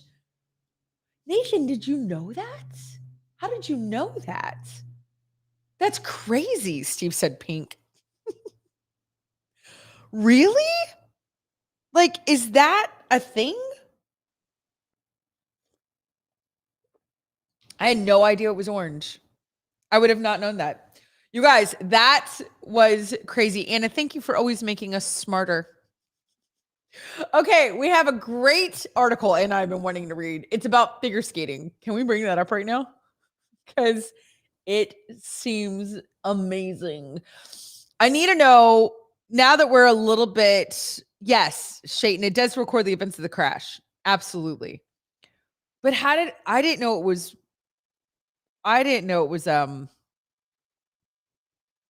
oh, Nathan said he just saw it in the Night and Day movie. All right, here we go, you guys. Those of you watching, you're going to enjoy this. If you're not, I'm going to describe it to you, which might be amazing. These are 38 pictures that will completely alter your perception of figure skating forever, like it's no joke. Your 4-year reminder that figure skating is absolutely positively no joke. Now, I had a friend who was an amateur, like she almost made the Olympics. So I guess she's not a professional. Well, maybe she was a professional. I don't know if she's count. She was an incredible figure skater.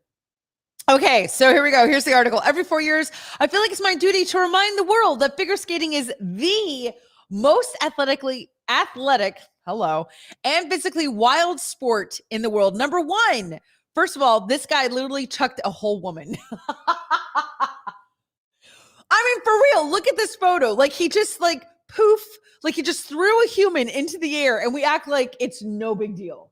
Like I get that she weighs like nothing, but for the love of everything, and he's on ice on blades and she's just like floating through the sky. He's like, bye, queen.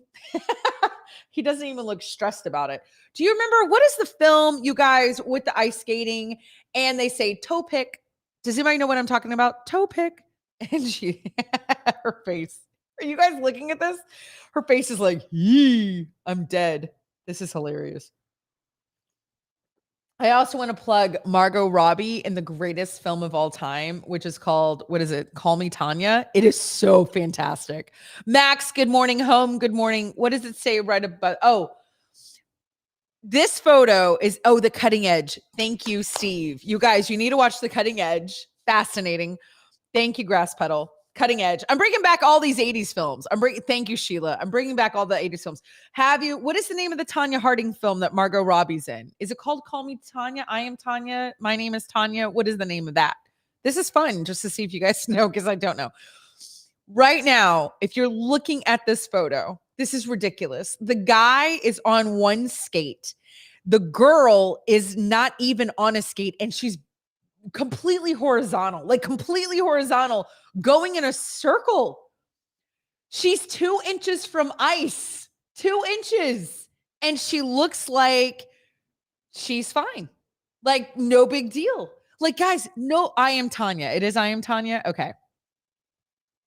Also, what's her face? Who plays the mom in I Am Tanya? How do they win? They win by looking incredible is how they win. Shayton's asking how do they win? But seriously, if you're looking at these photos, it's absolutely terrifying. Yes. Cutting Edge is the one with the hockey player and the figure skater. Like, here's what's fascinating. If we're looking at these photos, this guy is standing on the ice.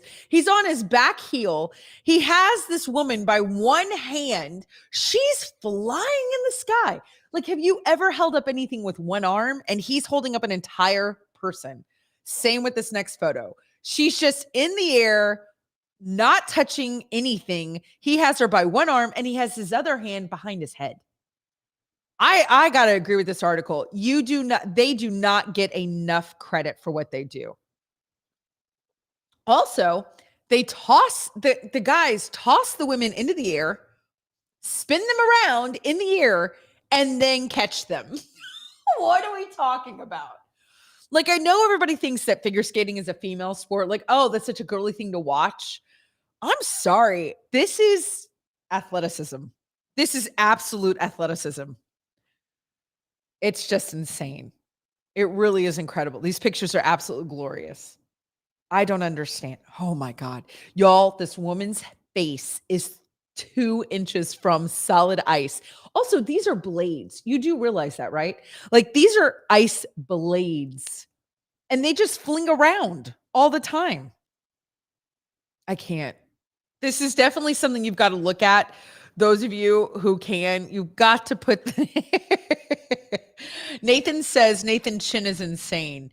It's crazy. And did you guys hear that somebody, Steve Wilson, it's like NASCAR watching for the crashes. It takes your breath away. It really does. When you see these people fly in the air and then they land, or they're like right there on the whatever, it's just like, you can't. I think we don't realize how solid the ice is, how sharp their blades are, how much a human person weighs, how difficult it is to move your body in the air. Like, I think we just are so, like, apathetic. We're like, whatever, it's figure skating. And I'm like, what are we talking about? This is crazy. And they have no equipment. Yeah, this girl is legit just horizontal in the air like she's taking a nap.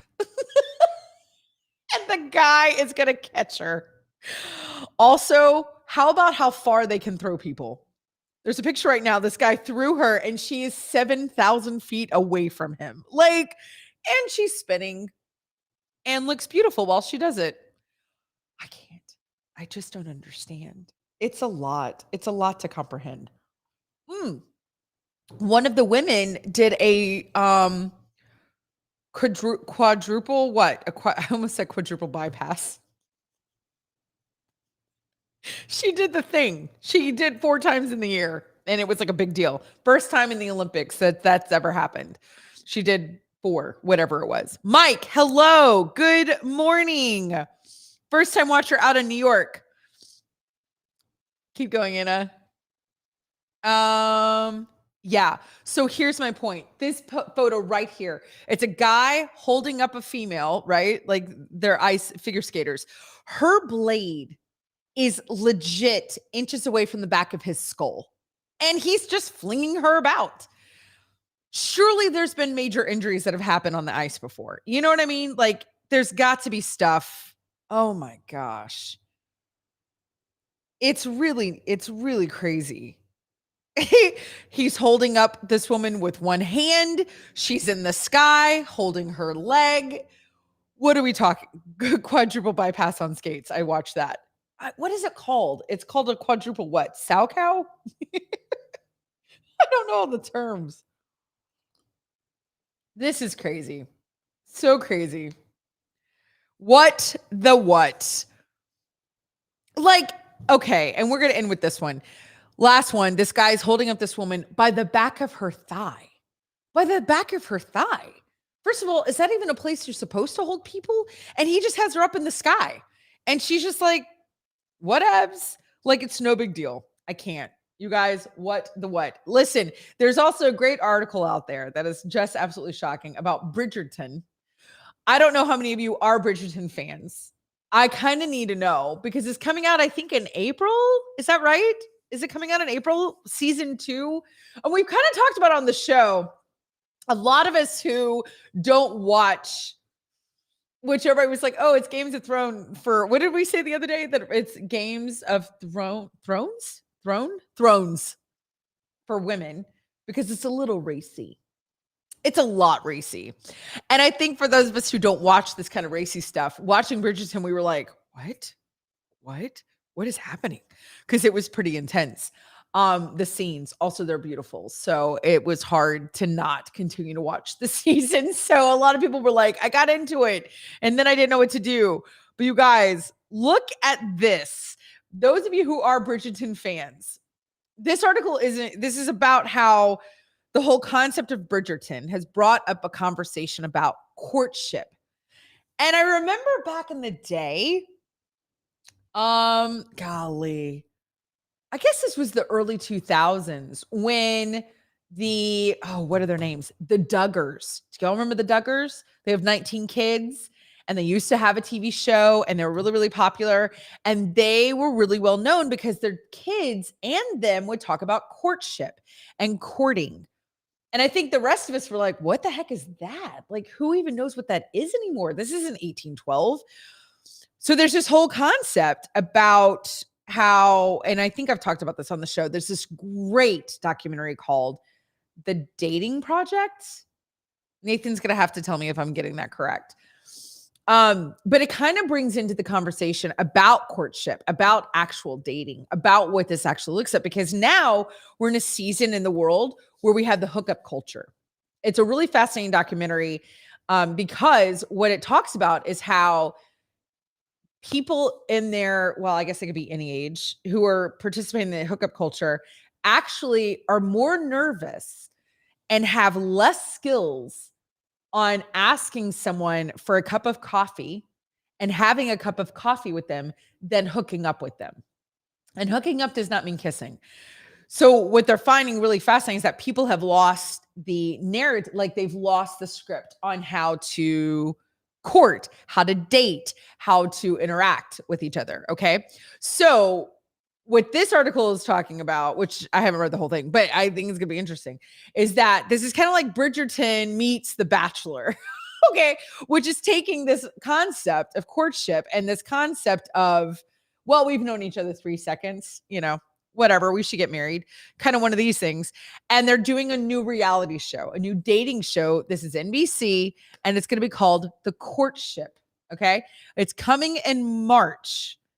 So it was formerly known as Pride and Prejudice, an experiment in romance. It's going to premiere March 6th. So this ought to be fascinating. Royce, welcome. Hi. All right. So The Courtship, which is formerly known as Pride and Prejudice, an experiment in romance, announced a March 6th premiere date. As viewers first learned last July, the upcoming show centers around a woman who is, quote, looking for her Duke. This sounds like it's not going to work. And she will embark upon the ultimate social experiment in romance.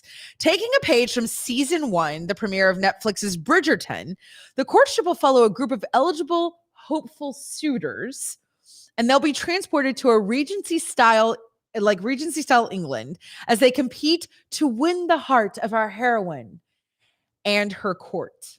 This sounds like a disaster, which I'm sure is why it'll make a ton of money. Okay, Anna. Friend. Anyway, So, oh, there we go. Thank you. All right. Quote, housed in a castle in the countryside, set on a beautiful backdrop of rolling hills, the heroine and suitors will experience that which dreams are made, Peacock stated in a press release. The heroine and her suitors will be immersed in a time traveling quest for love as they participate in activities including carriage rides, boat rides, archery, and crafting handwritten letters for communication. At the end of the competition, the leading lady and her contenders will discover if this experience will bring them true love. While the show initially borrowed part of its name from the author Jane Austen's Regency era novel Pride and Prejudice, its premise is similar more to like Bridgerton. Grassfell says, as long as it's a train wreck, it'll do fine. Oh, friend, I promise this will be a train wreck. Steve says, duels to the death, that would be cool. Yeah, we should see men fight for her honor. No one's gonna do that. It's not gonna happen. Okay, Anna, is there any more of the article? I find it interesting. Like, I think what I don't understand, but I haven't watched anything about this is, oh, that's it. That's the whole article. I hate when that happens. Is that so what? So it's just gonna be like a Renaissance festival? Like they're just gonna like go around and they're gonna horse ride, or they're gonna do like archery? How in the world is that going to actually show anything in the world that like has anything to do with honor or with courting or with it's just skill set? Like you could take them to a Renaissance fair or you could take them to medieval times and they're going to do great.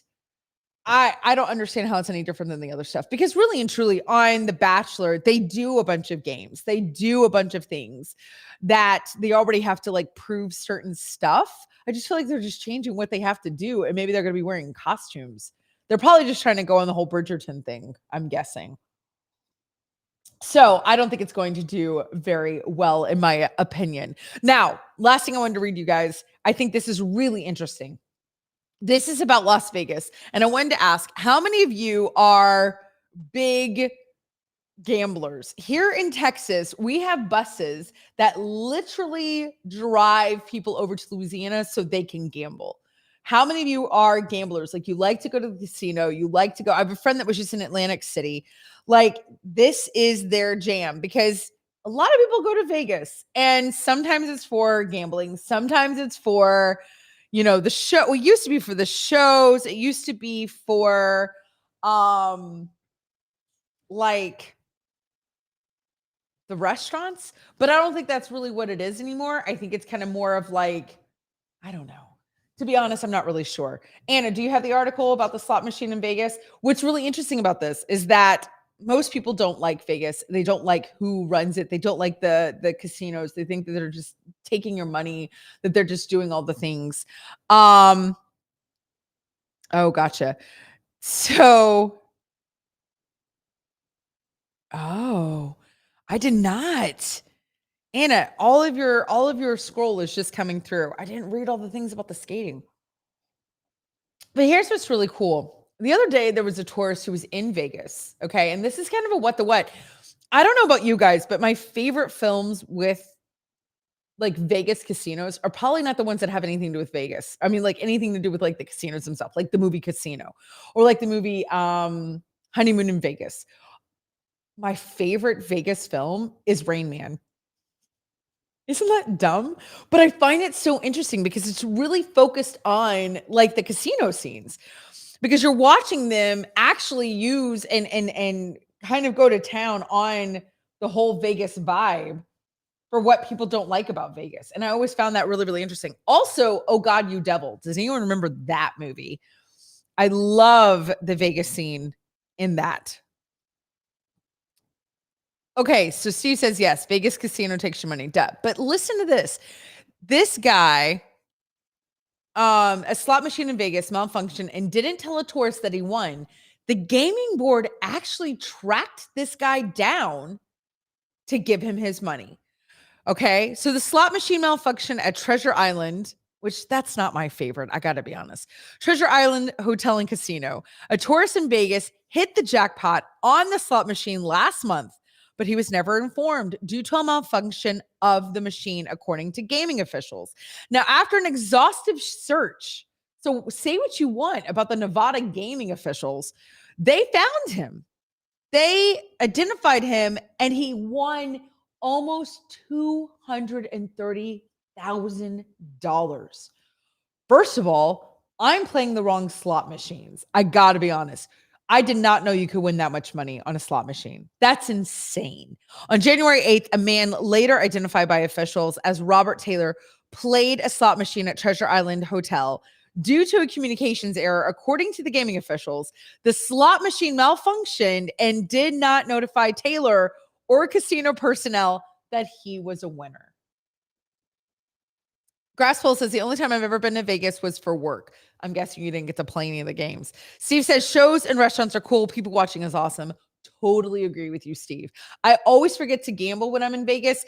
I'm literally the person in like what is that called? The airport playing the slot machines there, which is probably why I'm not winning $230,000.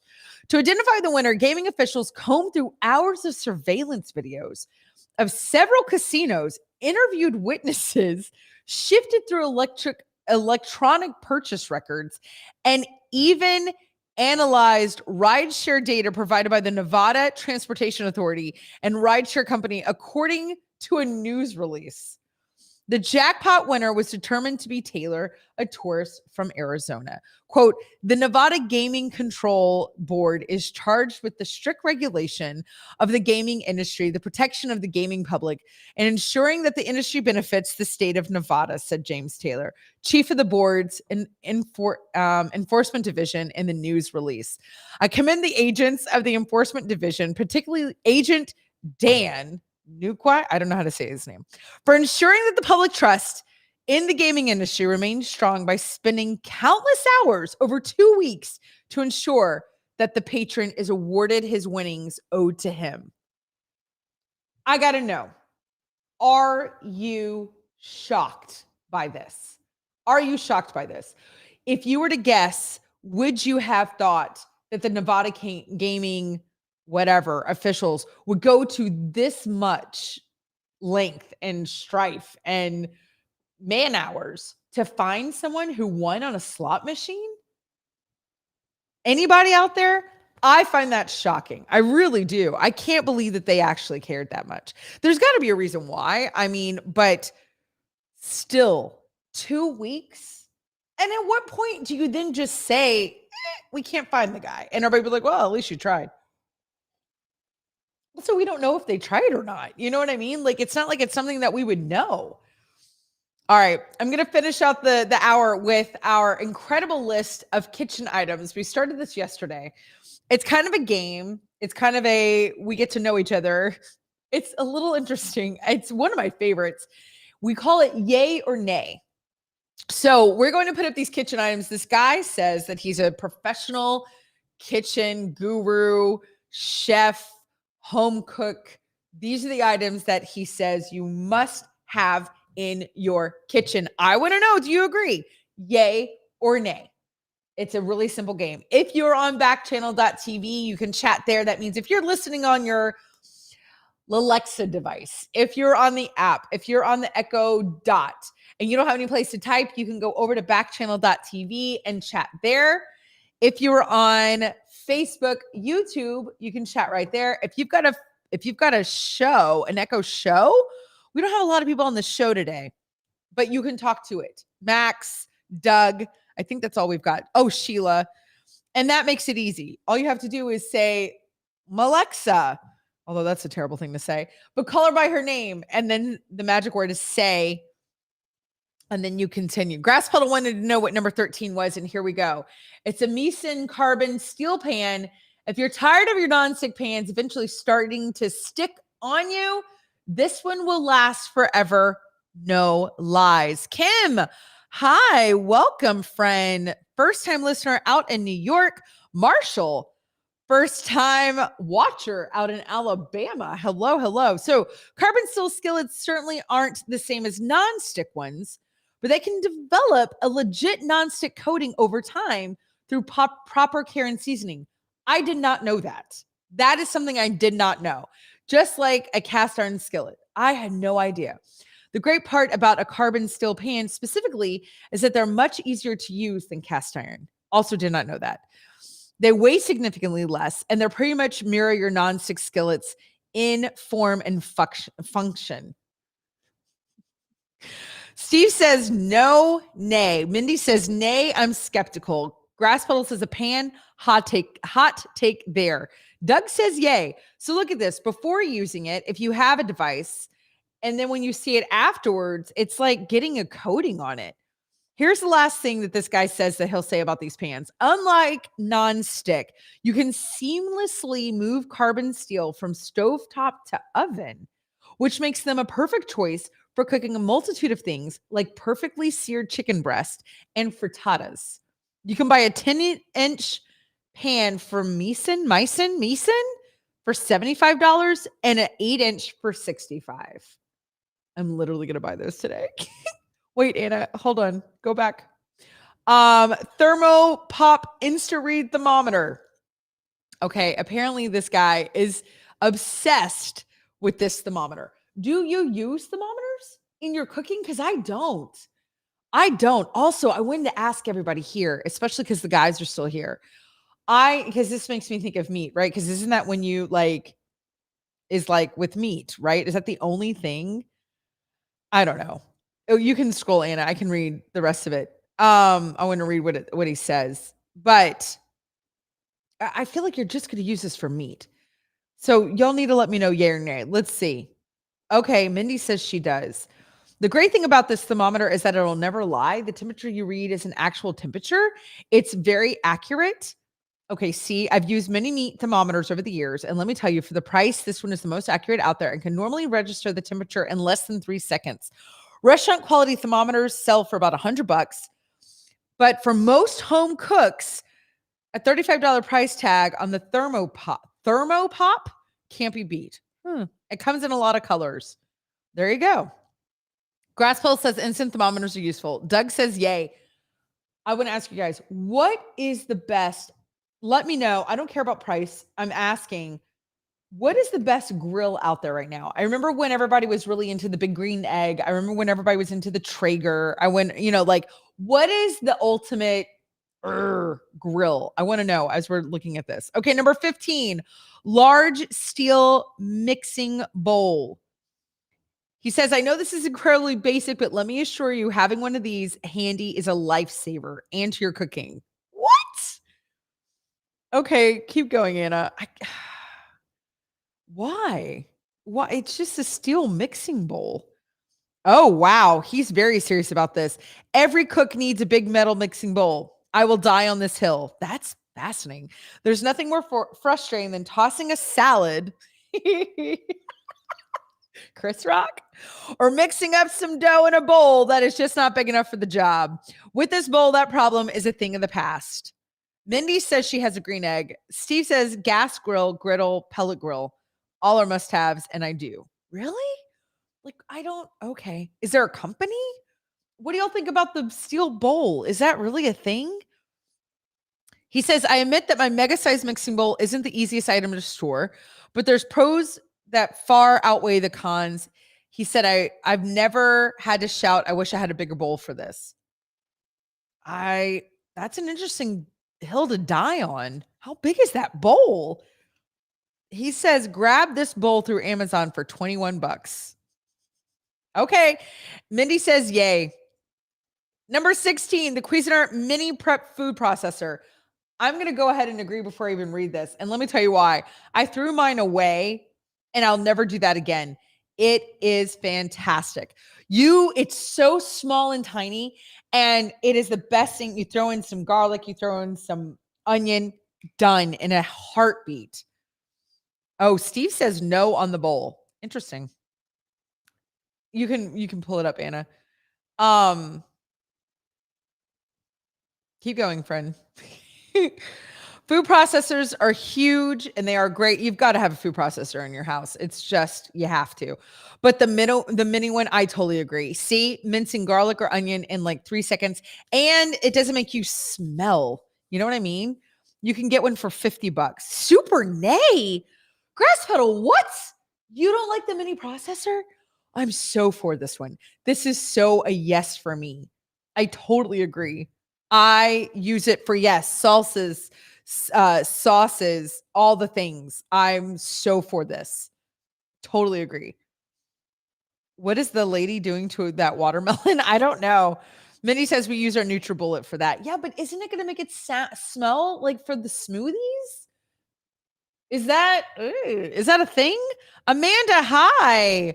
First time listener out in North Carolina. Hello, friend. A Joseph Y rack dish drainer. If you live and cook in a small space, this is the dish rack. Also, is it really called a Joseph? Is that a thing? Grass Pedal says you can cut contents faster, no cleanup. I gotta disagree, friend. I really do. I'm sorry. There's no way. I'm Italian. Maybe I use more garlic than you. I'm serious. And the smell, it's the smell. I can smell it right now and I haven't cooked garlic. You know what I mean? And it's like, ugh. I just keep going in it. I don't know. I don't think this dish rack is a thing. I think it's kind of dumb. It's fine. I mean, do you guys agree that you need it can fit 15 Who's doing dishes? Am I wrong? A $40 dish rack? It's $40? Holy smokes. No way. Absolutely not. Kevin, watching out in Ohio, first timer. Hi, friend. No, I can't. $40. All right, number 18, USA pan sheet pans. This is the last one I'll read. As someone who immediately puts his sheet pans through the ringer in super high temperatures, the USA pan sheet pans are not only heavy duty, but they actually are non-stick and easy to clean. Grass Pedal says you smash garlic. Again, I think it's because I'm Italian, friend. You do smash garlic for some things, but some things you got to mince it. This is crazy. What? $40. Oh, $40 for a set of two. All right. Well, there you go. All right. We'll stop on that one, you guys, because we're already at the end of our time together. Can you believe it? It has been a crazy 2 hours. I know it kind of started off a little wonky. Thank you for staying here and being here. I'll be here in the morning tomorrow for only 1 hour, 8 a.m. Don't go anywhere because there's lots of programming coming up, especially next, which is Get On Up with Jam and Renee. You guys, this has been Live Every Day. I'll see you tomorrow. Bye, y'all.